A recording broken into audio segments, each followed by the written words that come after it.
All right, we're back, and we're going to go ahead and work on the next section of chapter 3 of Liberate. So we're going to start with good character in this case. So people typically refer to a person's character when assessing whether someone is good or bad, as well as traits like reliability, trustworthiness, or dishonesty. People who display good character live by a set of good principles and values, and they habitually use them to govern their own behavior.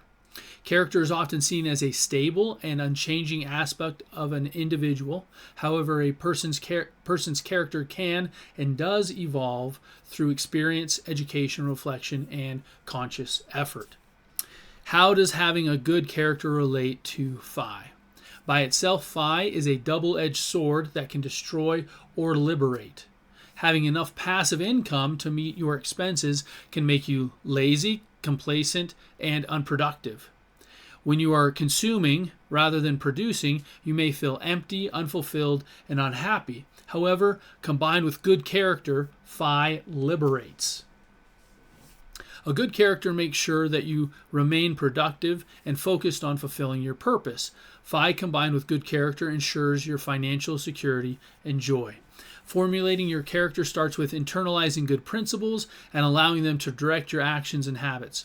Focusing on good character builds a foundation of trustworthiness, integrity, and reliability, influencing your personality and how you interact with the world. Reaching phi while maintaining a good character guarantees a more meaningful life, right?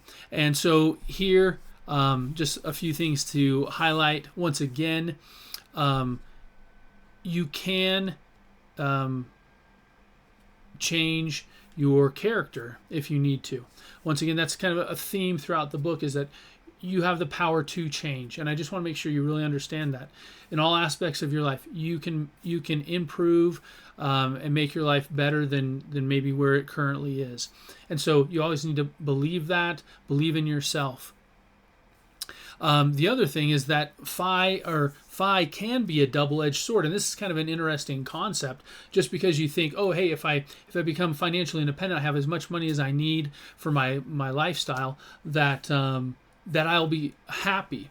But in reality, it could make you more unhappy or less happy. Basically, if you have enough and now you're not working and maybe focus on some other things and you're just sitting at your house all day on the couch just watching TV, right? That's not going to make you feel fulfilled, even though you have the assets and the money to be able to do that, right?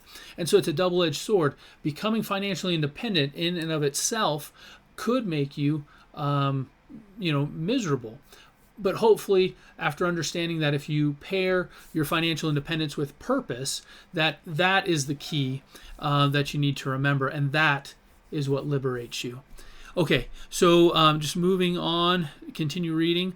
You may have heard this truism before. Your thoughts lead to your actions lead to your habits lead to your character, and your character determines who you become. When people say that you have good character, what they mean is that they see the outward manifestation of the good principles and values you have adopted.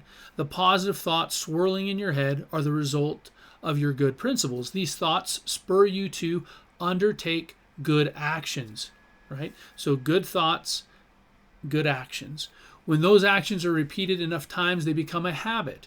One good principle, however, does not morph into a good character. You need a balance. You need to balance multiple good principles-based. You need to balance multiple good principle-based habits simultaneously over time to establish your good character.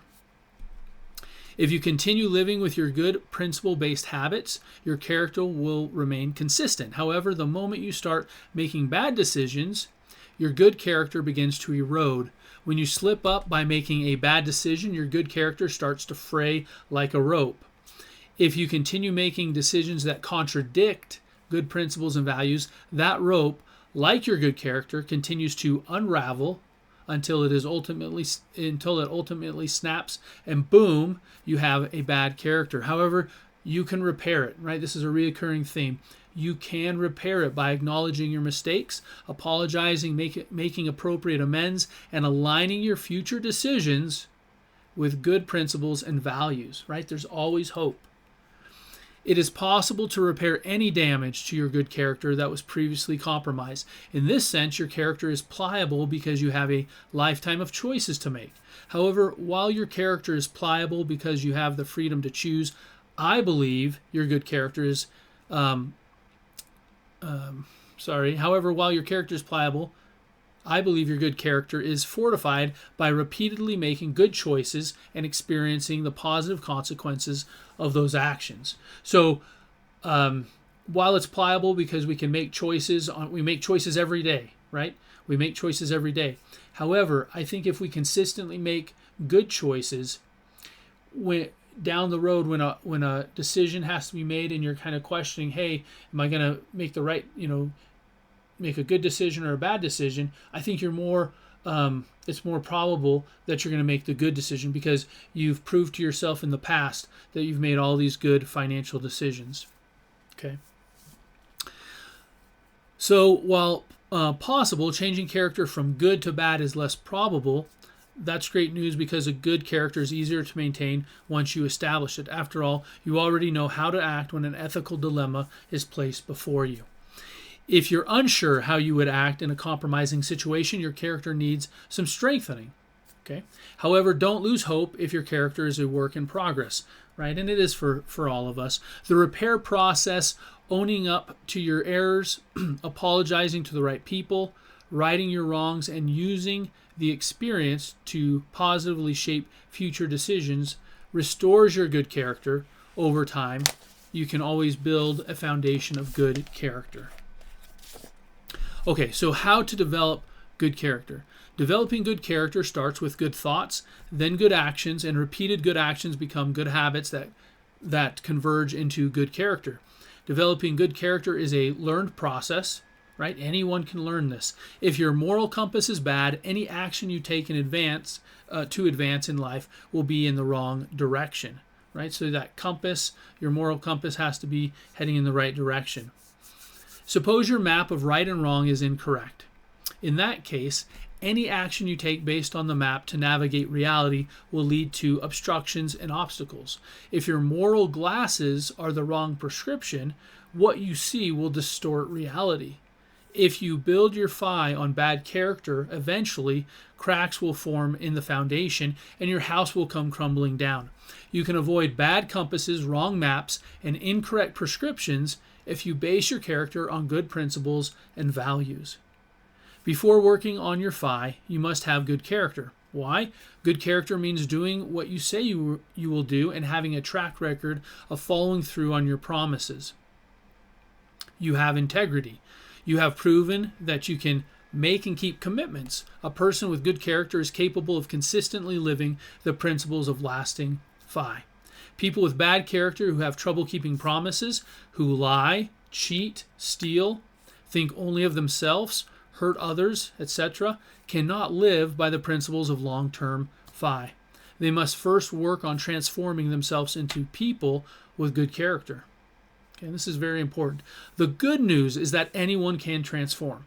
It takes time and effort, but it is possible. The first step is to make and keep virtuous commitments to yourself. As you repeatedly keep good promises, you prove to yourself that you have changed, and your bad character transforms into good over time.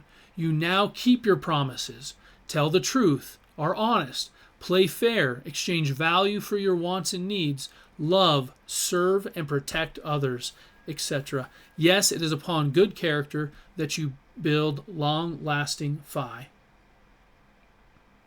To illustrate some positive consequences of building financial independence on a foundation of good character, consider the following examples.